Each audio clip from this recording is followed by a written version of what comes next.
There's many ways to tell apart a narcissist from a normal person. But one of the main giveaways is that normal people get attached and focus on other people.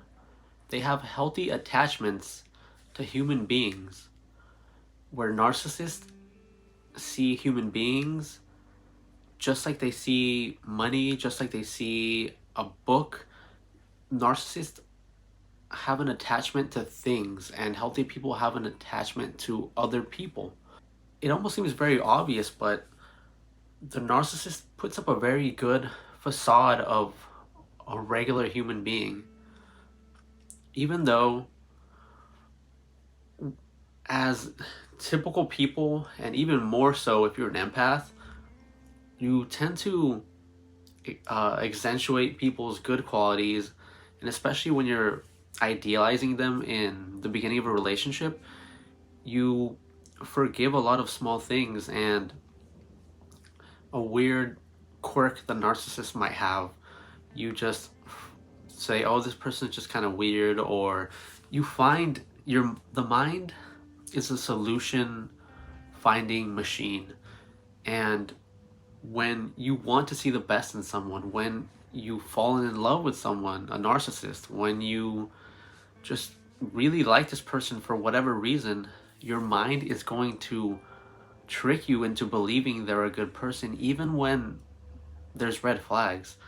You mean this happens all the time. You see all these memes on the internet where people know, like they knew, they saw the red flags, but they couldn't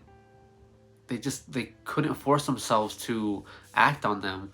And then they're shocked when it turns out this person who had like 1,000 red flags at the beginning of the relationship ends up screwing them over, ends up cheating on them, ends up stealing all their money.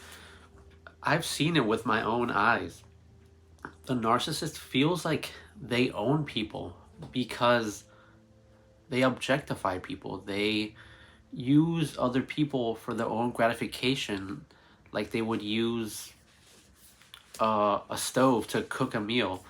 To them, you are an appliance. If their appliance stops working, which is you are the appliance in this situation, they yell at you. You are one of their objects, one of their machines that's not doing what they want it to do.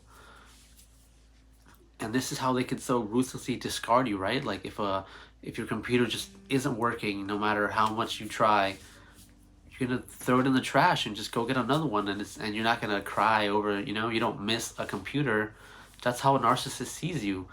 They threw you away like yesterday's garbage because that's what you were. You were a broken appliance to them.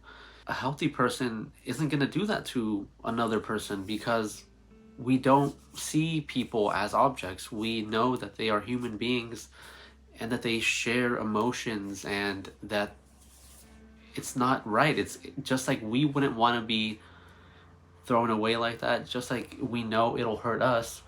We have empathy, it's part of the human experience. And this makes it very clear by seeing through that analogy. You can see very clearly that a narcissist really doesn't have empathy. When you're of no use to them, or when they just simply want to use another appliance and that's their focus, they're gonna put you in the cupboard. They're gonna It's like you don't exist to them. And this lack of empathy, this lack of kindness and consideration for other people is seen in all of the personality disorders. It's all of well, at least the cluster B personality disorders. They're very focused on themselves basically, and that's not the only way you can spot narcissist. Obviously, watching content like this, reading the DSM and looking up all the characteristics of narcissism, that definitely helps. But unfortunately, a lot of us just have to learn through experience, and you're now aware of this disorder, and you're able to not only spot narcissists, but you're also able to spot a lot of your own deficiencies.